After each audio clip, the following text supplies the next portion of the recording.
This is episode 1800. Welcome to the Daily Meditation Podcast.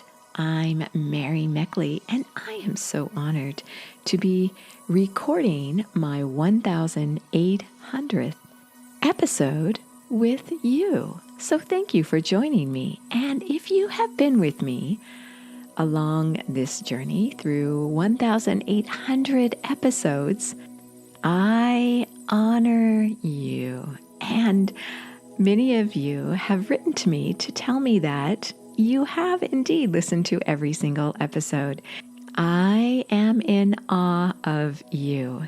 If you are just joining us, I welcome you, and you haven't missed much because you can go back anytime you want and listen to all those episodes. They're just waiting for you.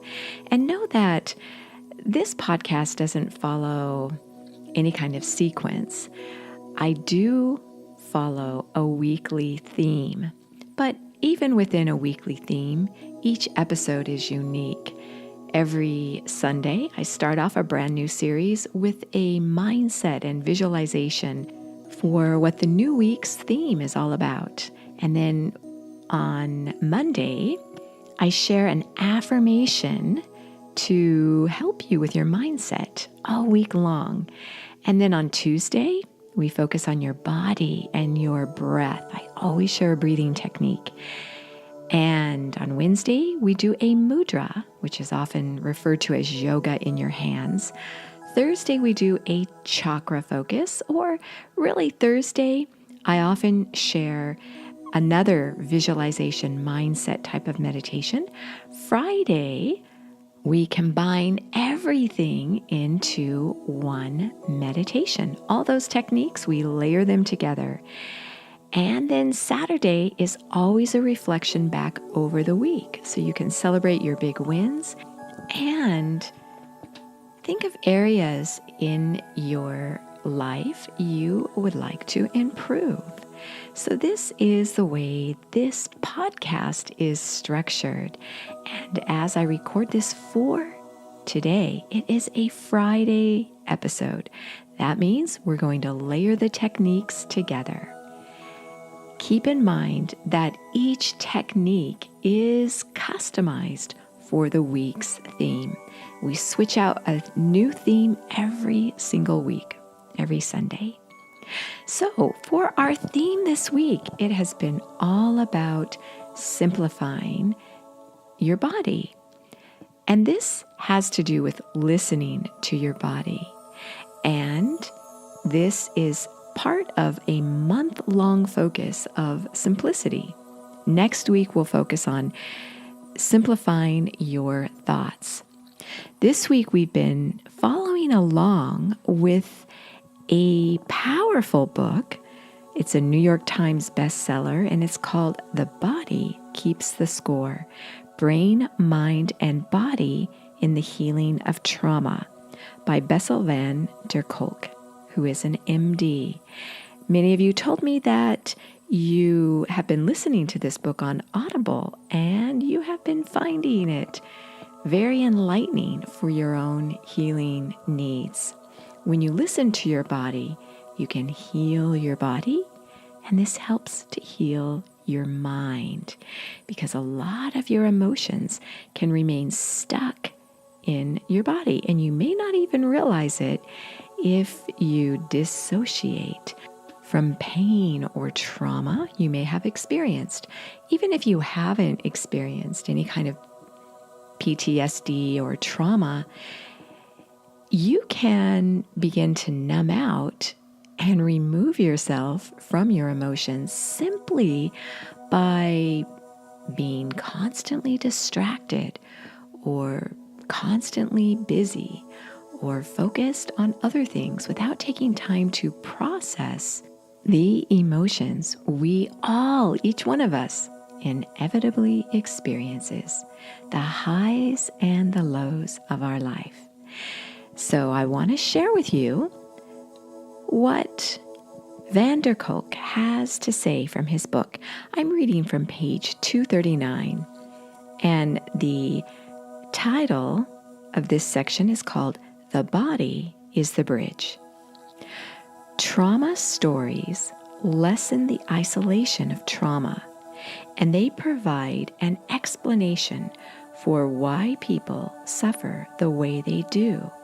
They allow doctors to make diagnoses so that they can address problems like insomnia, rage, nightmares, or numbing. Stories can also provide people with a target to blame. Blaming is a universal human trait that helps people feel good while feeling bad. Or, as my old teacher, Elvin Simrad, used to say, hate makes the world go round. But stories also obscure a more important issue, namely that trauma radically changes people, that in fact, they no longer are themselves. It is excruciatingly difficult to put that feeling of no longer being yourself into words. Language evolved primarily to share things out there, not to communicate our inner feelings, our interiority.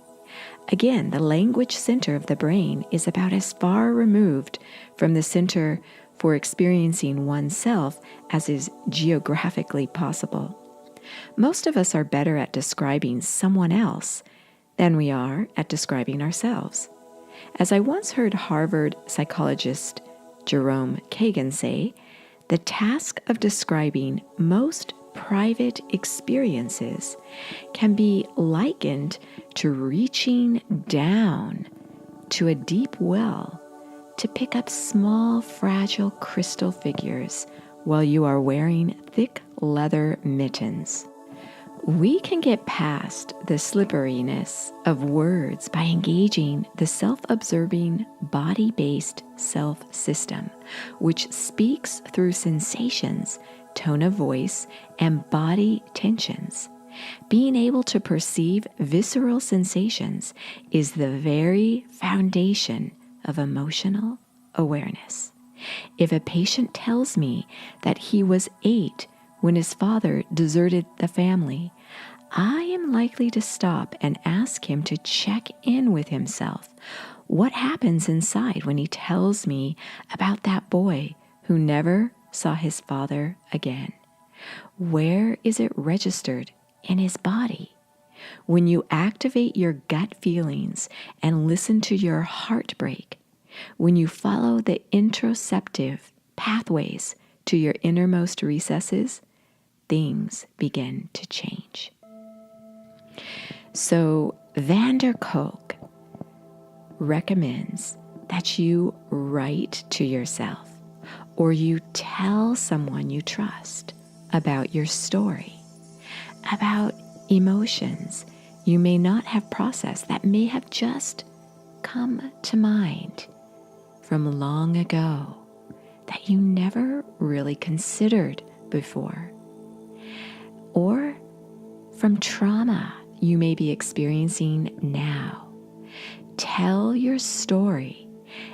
Put words to your emotions, and this will allow you to heal from this trauma, from these unspoken, unresolved emotions within you. So as you settle yourself down and get ready to meditate today, I encourage you to bring to mind an emotion or a memory or something that may be difficult for you right now, today, at this moment, that you're processing. And give your experience a vocabulary. Name what you're experiencing. Tell yourself a story. And you might even share that story with someone else after you meditate. Now, if you'd like to be guided a little more deeply into a meditation like this, you know that I have full half-hour guided meditations where I go more in depth with meditation. It includes a weekly journal and a guide focused on the week's theme. That is at the meditation app. You can try it for 2 weeks free when you subscribe, and that allows you access to now 1,800 guided meditations. Again, the Sip and Know meditation app, you can try it 2 weeks free. For you, sitting there, as you settle yourself down, bring to mind this week's affirmation, which is slow and steady. And as you inhale and exhale through your nose, inhale slowly.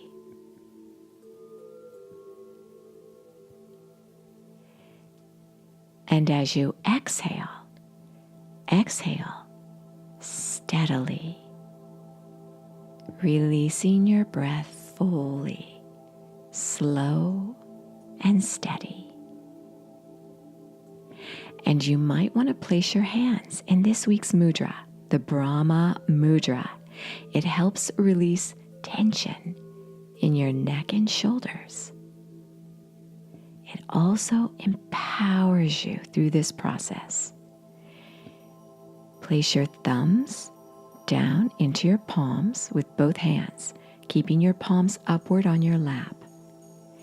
And then with your thumbs placed into the palm of your hand, fold your other fingers over your thumbs. And then touch your knuckles together from both of your hands. Touch the knuckles together. You can hold this mudra for however long you feel comfortable doing so. Bring to mind an emotion or memory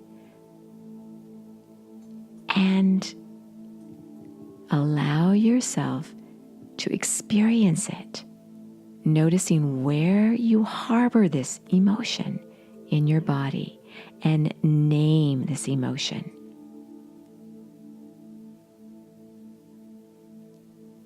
Write your story mentally. This will set your emotions free. Continue meditating to the point where you could go a little bit longer. Always end your meditation on a high note. You are so worth slowing down for.